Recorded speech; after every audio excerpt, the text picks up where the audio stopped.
Here's a number for you. 8. That's how many Constructors Championships Mercedes has won in a row. From 2014 all the way to 2021. 8 consecutive years of being the best team in Formula 1. No team in the history of the sport has ever done that before. Not Ferrari, not McLaren, not Williams, and then it stopped. 2022 came. The rules changed completely, and the team that had won everything for 8 years straight suddenly could not get their car to even work properly. They spent 2 whole seasons trying to fix it. To now, in 2026, they were back in front. Somehow. Mercedes is not new to Formula 1, obviously. They showed up 4 years after F1 actually started in their home country. Mercedes' home country. With the car called the W196. It was so advanced that the other teams complained it was unfair before they had finished the race. Manuel Fangio, the first F1 world champion. An Italian driver for an Italian team. But it's not Ferrari. He drove it to the World Championship in 1954 to 1955. Then Mercedes left. They were like, peace, I'm out of here. Then they came back. And then they came back. Like, almost out of nowhere. But do you know why? The story's kind of sad. In 1955, a driver had a catastrophic crash at the Le Mans 24-hour race. Killed more than 80 spectators. It remains the deadliest accident in motorsport history. Mercedes withdrew from all racing that same year, and they did not disappear entirely. In the late 1990s, they supplied engines for McLaren, Mika Hakkinen, and won back-to-back championships in 1998 and 1999. So that was almost back when they had like F1 intros like with the Gangnam Style theme. Dude, what the heck? And a McLaren with the Mercedes engine in the back. Mercedes was there, just not with their name on the car. That's why it's still called McLaren Mercedes. They still supplied the engine. Then, in 2009, they came back with Braun GP, Jenson Button, and Barrichello. He's actually a Brazilian driver, and Felipe Massa and Barrichello are both Brazilian drivers. And there was also like a devastating crash. Well, not really for the car, but for the helmet. A spring from Rubens Barrichello's car flew off the back and then hit Felipe Massa right under the eye. Or was it over? I can't remember. Under or over. In 2010, they came back properly. They brought a team called Braun GP, which has just won the championship the previous year, rebranded it as Mercedes, and hired Michael Schumacher to drive. Yeah, totally nonchalant. The greatest driver of his generation coming out of retirement with the Silver Arrows. It should have been extraordinary. It was fine. Michael Schumacher managed 1 podium in 3 seasons. What?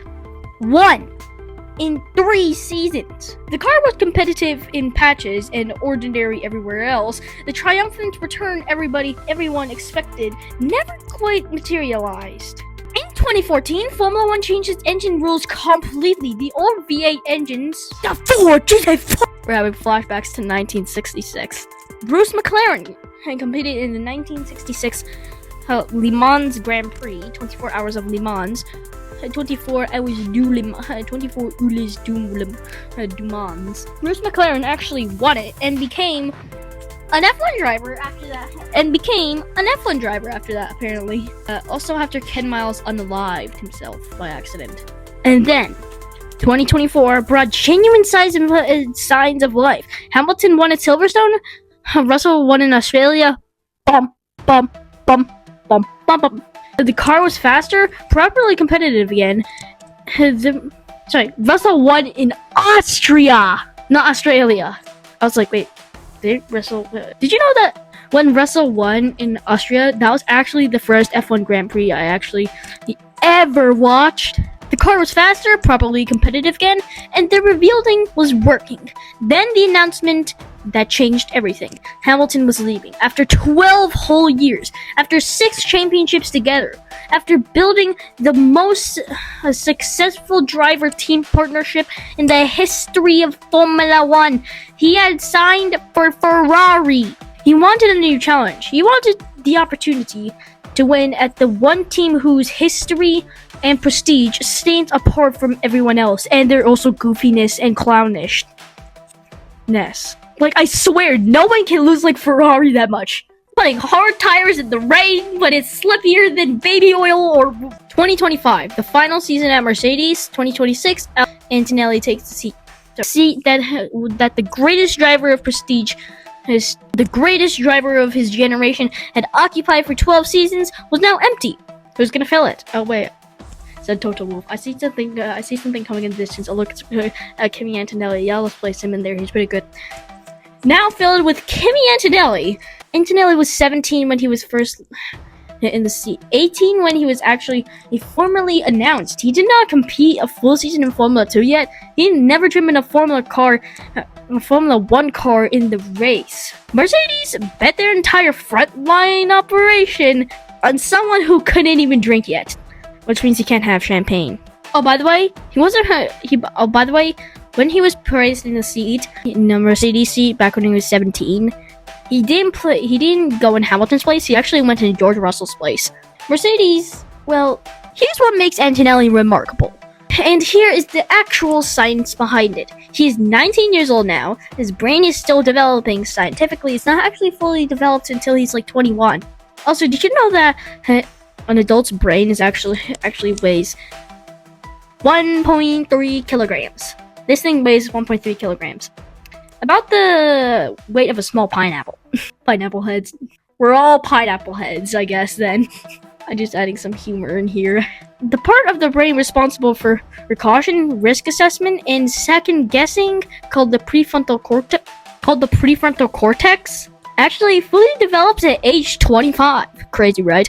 In everyday life, this is generally considered a disadvantage. But if you take into account that Antonelli is literally first in the championship standings, it's more like an advantage because he's more risk-taking, which is why his engine conked out after he overtook Russell in the Canadian, was it the Canadian Grand Prix? Barcelona! His engine conked out in Barcelona. Anyways, he takes risks that he definitely should not.